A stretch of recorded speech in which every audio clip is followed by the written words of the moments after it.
हाय, good morning, सत श्री अकाल, आदाब, नमस्कार, वनक्कम। आपका अपना डॉक्टर नवनीत कालरा एक ऐसी खबर लेके आया जो शायद कुछ लोगों को परेशान कर सकती है, लेकिन बताना मेरा फर्ज है, क्योंकि अगर ऐसे सिम्टम किसी में मिलते हैं तो आपको ध्यान देना चाहिए कि कहीं ये किसी और बीमारी की शुरुआत तो नहीं है। ये आज का जो टॉपिक है वो एंजाइटी से रिलेटेड है और एक स्टडी हुई है। ये नई स्टडी है जो अभी जून 2024 में आई है। और कहाँ छपी है? ये British journals of general practice में छपी है।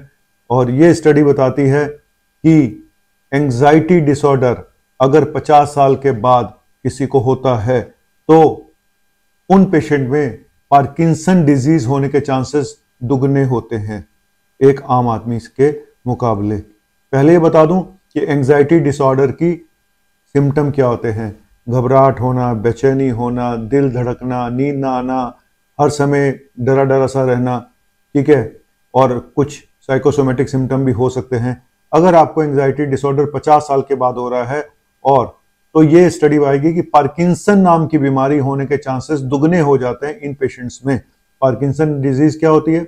जनरली ओल्ड एज लोगों की बीमारी है जिसमें लोगों को बैलेंस बनाने में दिक्कत होती है, खड़े नहीं रह पाते, ठीक से चल नहीं पाते हैं, हाथ कांपते रहते हैं, बॉडी स्टिफ होनी शुरू हो जाती है, याददाश्त की प्रॉब्लम्स आनी शुरू हो जाती हैं, डिमेंशिया हो जाता है, फॉरगेटफुलनेस होती है, मेमोरी लॉस होता है, थकान हो जाती है, डिप्रेशन हो जाता है और साथ में एंजाइटी डिसऑर्डर जो मैं बताने जा रहा हूँ।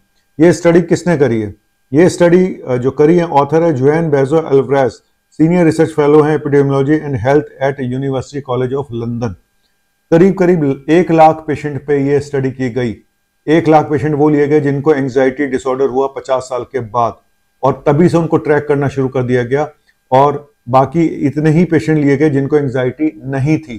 तो ये स्टडी बताती है कि 2 गुना ज्यादा चांसेस हैं पार्किंसन डिजीज होने के उन लोगों को जिनको 50 साल के बाद एंजाइटी हो रही है। मैं उनकी बात नहीं कर रहा हूं जिनको बचपन से एंजाइटी है या 50 साल की उम्र से पहले से ही एंजाइटी चल रही है, ये उनकी बात नहीं है। जिनको न्यू ऑनसेट एंजाइटी डिसऑर्डर हो रहा है 50 साल की उम्र के बाद, उनको ध्यान रखना चाहिए कि कहीं ये शुरुआत तो नहीं है पार्किंसन की।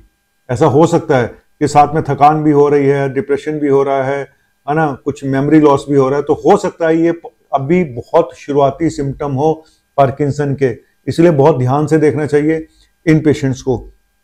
ये पाया गया 1000 पेशेंट में से 1.2% लोगों को जिनको एंजाइटी थी उनमें पार्किंसन हुई, 1.2 को, और जिनको नहीं थी वहां पे 0.49, मतलब आधे का फर्क था, ठीक है।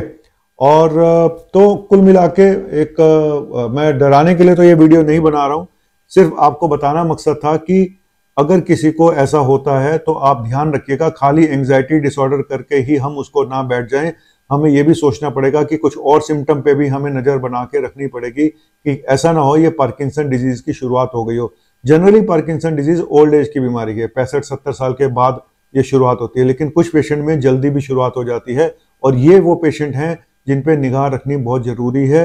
और डराना फिर बोल रहा हूँ, मेरा मकसद नहीं है, तो इसका मतलब ये नहीं कि अब एंजाइटी और बढ़ जाए आपका इस वीडियो को देखने के बाद, ठीक है। सिर्फ ऐसा नहीं है कि जिसको भी एंजाइटी 50 साल के बाद होगी सबको पार्किंसन हो जाएगा, ऐसा नहीं मैं बोल रहा हूं। सिर्फ एक आम आदमी से ऐसा नहीं है कि जिसको एंजाइटी नहीं होती उसको भी पार्किंसन नहीं होता, ये भी नहीं है। सिर्फ आपके चांसेस दुगने हैं, लेकिन इसका मतलब ये नहीं कि 50 साल के बाद जिसको भी एंजाइटी होगी उसको पार्किंसन हो गई। बताया ना, 1000 लोगों में से सिर्फ जिनको एंजाइटी हुई 1000 में से 1.2 यानी एक इंसान को होती है। 1000 अगर पेशेंट एंजाइटी के हुए 50 साल के बाद तो सिर्फ एक पेशेंट को एंजाइटी होती है, लेकिन जिसको एंजाइटी नहीं हुई 50 साल के बाद उसका रेशो आधा रहा, 0.5%।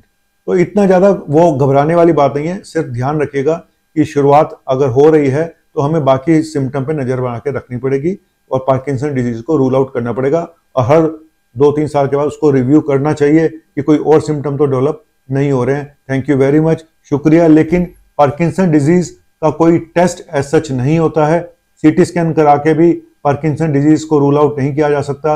जब हम सीटी स्कैन कराते हैं तो उसमें क्या आता है, एमआरआई कराते हैं तो सेल्स वीक हो गई हैं, व्हाइट मैटर ऐसा है, फलाना है, ढिमका है, एक छोटी मोटी क्लॉटिंग पड़ी हुई है ना, सर्वर एट्रोफी है, ये सब आता है। तो आपको क्लिनिकली जज करना पड़ता है, पेशेंट को देख के जज करना पड़ता है। थैंक यू वेरी मच, शुक्रिया, शब्बा खैर। मेरा भी बुढ़ापा आ चुका है, मैं भी 57 साल का हो गया हूँ।